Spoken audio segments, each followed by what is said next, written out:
Musumbi William Ruto niwasya kana muvango ula wa kumina mathii ala mekumbilite nthi ya Kenya nutumite Kenya yiyumya nthini wa mathii. Niwasya kana ukwati wa nthi Niuendee sana kutuma vethi wana mwana museo wa Kwaila Ukwati kwisila mutalatalani wa bottom up. Aine na kuyana Ivasha kauntini ya Nakuru. Ruto niwasya kana serikali niyithitwe itona kuola mathii kuola utumi wa mbesa na kuikiithya kana mathii ala makovwa ni maivika kila evinda. Kennedy Mulinge ena mauvo. Aine na muthano wa karatu wa umbano we manoloto isi na maminista na ndongo ikivathokonyosia bunge ya kati na ile ya Senate. President William Ruto ni waweto ukwati wa Kenya Niuendee na kuosea na ndui muisio nengi na ungi wa kukuneka kumina na makuani. In the interest of sound debt management, we have implemented a combination of strategies, including the diversification of financing sources, smoothening the maturity profiles, and proactively managing our debt liabilities in general, maintaining a low cost of debt and ensuring that debt is sustainable at all times. President William Ruto ngiweta kita chumanetu na serikali wake wa Kenya kwanza kuyiwango siya kosa mekovo kwitha sisi ya nthi na wengi kuiva makuani halandhi ya Kenya yithito inamo.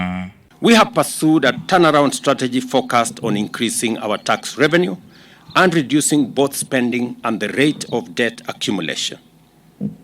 Through this process, we have been guided by the principles and values of equity, fairness, and prudence in public spending without sacrificing priority social and development spending.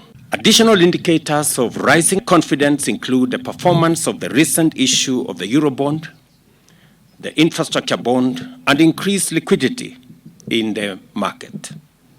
As a result of robust measures to enforce fiscal discipline and implement prudent debt management, the successful turnaround has pulled Kenya away from the brink of debt distress, put our finances in good working order, and established the necessary conditions to execute the bottom-up economic transformation agenda on a sound footing.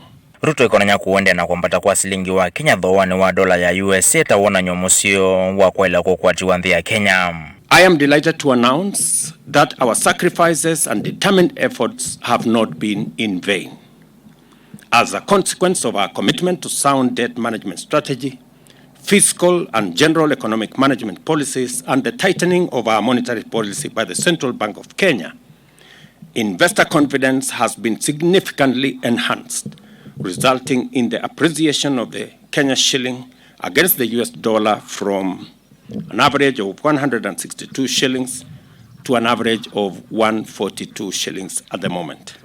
In turn, this has reduced our overall debt by Kenya shillings 722 billion and also reduced our debt service costs by Kenya shillings 195 billion over the next years, saving the country a total of almost $1 trillion. Yesterday marked a significant financial milestone for Kenya as we successfully settled the buyback of a substantial part of the US dollars 2 billion 2014 Euro bonds that were scheduled to mature on the 24th of June 2024 by paying US dollars 1.5 billion raised on 12th February 2024. Delivotia Mutongo TV, Nyoneta wa Ken Mulinge.